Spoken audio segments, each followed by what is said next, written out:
Tunde Adebayo sat at the glass table on the rooftop of his Victoria Island hotel, the Lagos skyline twinkling below like scattered jewels. The evening breeze carried the distant hum of traffic, laughter, and the faint clinking of glasses from nearby terraces. Inside the restaurant, everything looked polished and calm, but Tunde felt a subtle tension coil in his chest. Something was off, though he couldn't put a finger on it. His son, Jide, fidgeted beside him, eyes darting between the glittering skyline and the delicate glass in front of him. The boy's fingers tapped lightly against the tabletop, restless energy masking the faint unease that even he seemed to sense. Across from them, Chioma smiled serenely, her hand lingering near Jide's glass for a moment longer than necessary. Tunde's instincts flared, a whisper of warning threading through his mind. Not all smiles are innocent. He tried to dismiss it, to convince himself it was paranoia, yet the chill crawling down his spine refused to vanish. Amaka Okafor moved with practiced precision between the tables, balancing trays with wine and sparkling water. Her eyes scanned the room, but they lingered on Chioma's subtle movements. Something tightened in her chest, a flash of unease. She froze for a heartbeat, knowing instinctively that a danger brushed closer than anyone realized. The first warning went almost unnoticed. Chioma lifted Jide's glass subtly, and in that instant, Amaka's heart raced. A thought struck her, sharp and immediate. He's about to do something no parent should ever fear. She lunged forward, her voice cracking as she shouted, "Stop! Don't let him drink that!" Tunde turned just in time. Jide's eyes widened, confusion and fear colliding in silence. Patrons glanced around, startled, while Chioma's calm facade began to crumble. Amaka's hand intercepted the glass, halting the unseen threat. The restaurant seemed to hold its breath, the distant hum of Lagos outside, now a muted backdrop to this sudden rupture of calm. Tunde's mind raced. Trust had been violated in the most unimaginable way. He searched Chioma's eyes, desperate for an explanation, but they held only danger, masked by a trembling attempt at composure. Before we continue, tell me where you're watching from, your city or country. I read every comment and love seeing how far these stories travel. The lights of Lagos shimmered innocently below, oblivious to the tension above. Tunde understood a bitter truth. The gravest threats often come from those we trust the most. And in that suspended moment, he knew life as he knew it would never be the same. The next morning, the sun painted Victoria Island in streaks of gold and orange, but inside Tunde's penthouse, silence hung heavy, almost tangible. Jide sat on the edge of the velvet sofa, legs dangling, eyes still wide from the night's near tragedy. Tunde's usually composed demeanor had frayed. His mind was a storm of disbelief and anger. Amaka had stayed late at the hotel to file her report, but she called Tunde as soon as she left. Her voice was calm, yet firm, as she recounted every detail. Chioma's deliberate movements, the faint trace of powder she had almost slipped into Jide's drink, the inconsistencies she had noted in messages and calls. Tunde's chest tightened. The woman he trusted, the one who had shared his life, whispered sweetly in his ear, laughed beside him, was capable of something unthinkable. By midday, Chioma's phone rang incessantly, ignored calls marking growing panic. Her plan, meticulously crafted, had unraveled in an instant. She paced the apartment, muttering half-formed excuses, aware none could convince. Every small act of courage from Amaka had dismantled the carefully built facade of charm and control. Tunde stood at the balcony, looking down at the bustling streets of Lagos, the city moving on as if oblivious to the near catastrophe above it. He could not.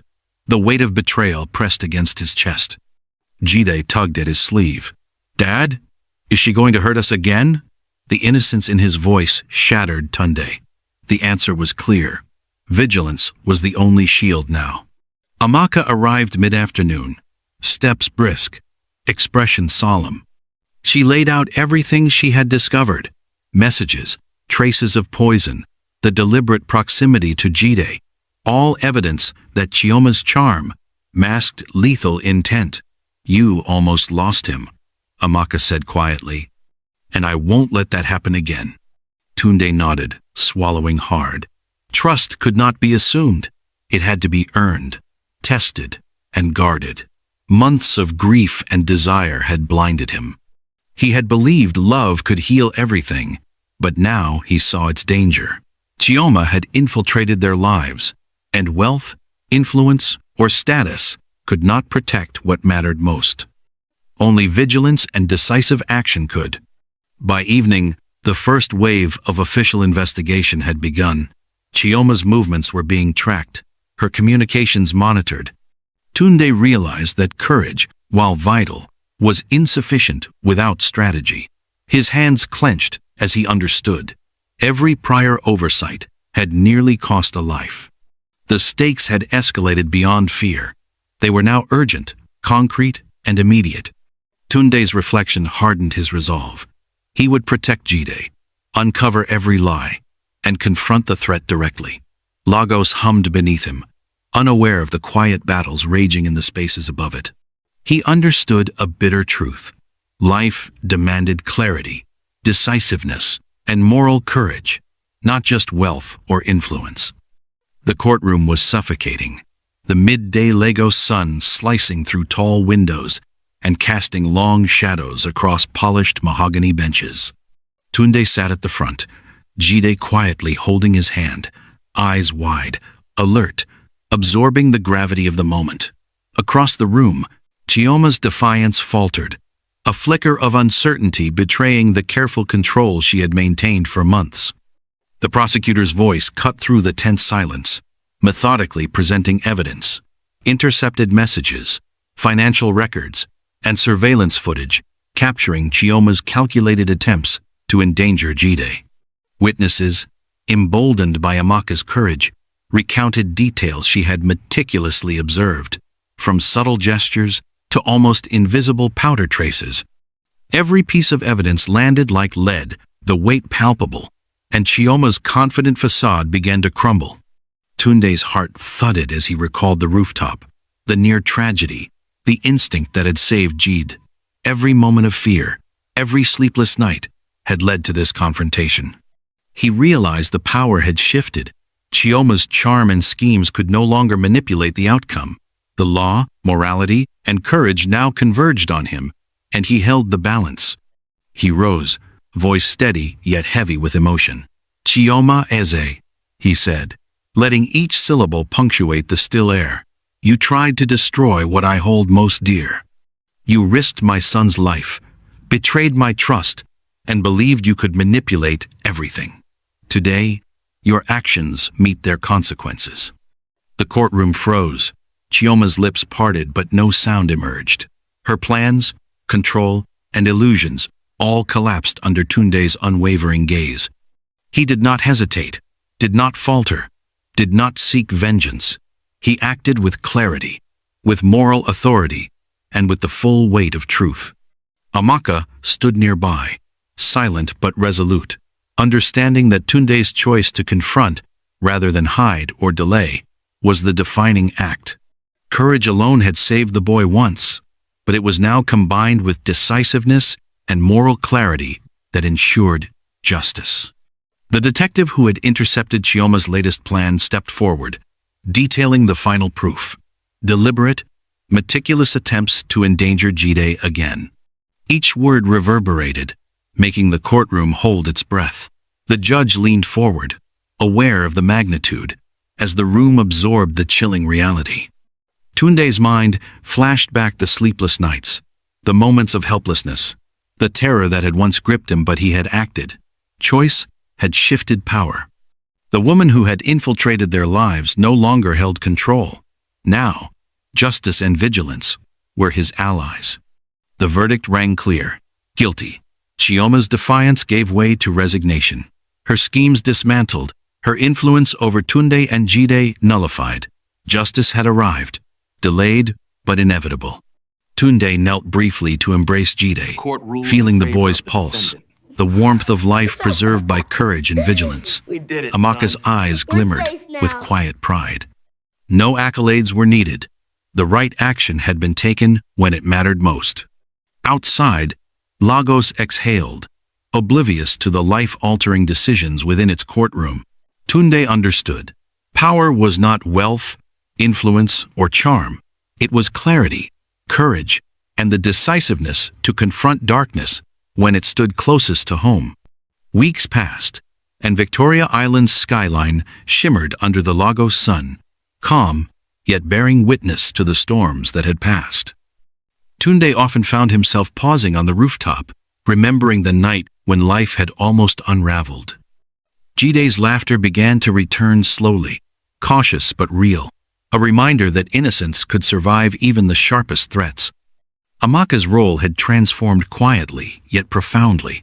Once a vigilant observer, she now oversaw hotel security and staff welfare, ensuring that no negligence could endanger anyone again.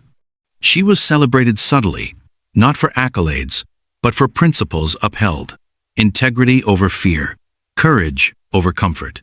Tunde often watched her from a distance, silently grateful. Heroism, he realized, was action when stakes were highest, not applause. Family life gradually rebalanced. Tunde navigated trust carefully, leaning only on proven loyalty. Evening walks along the Lagos Lagoon became lessons in resilience, conversations filled with subtle wisdom, and moments of presence that stitched his bond with Jide back together. Every laugh, every touch, every story shared was a quiet assertion of life, reclaimed from danger. Yet shadows lingered. The betrayal had left invisible scars, quiet doubts, fleeting questions of judgment. Wealth could never shield one from human deception. Tunde embraced the lesson fully.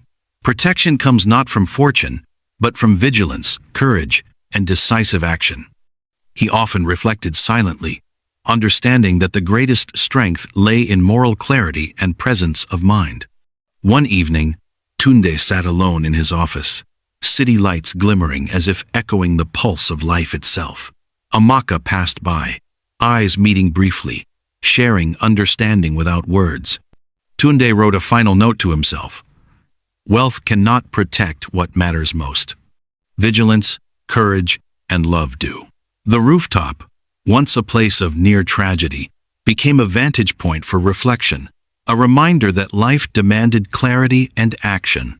If you enjoyed this story, please like it and share it with someone who needs to hear it. Subscribe to the channel as we grow this community one story at a time. And don't forget to tell me in the comments where you're watching from. I truly appreciate every one of you.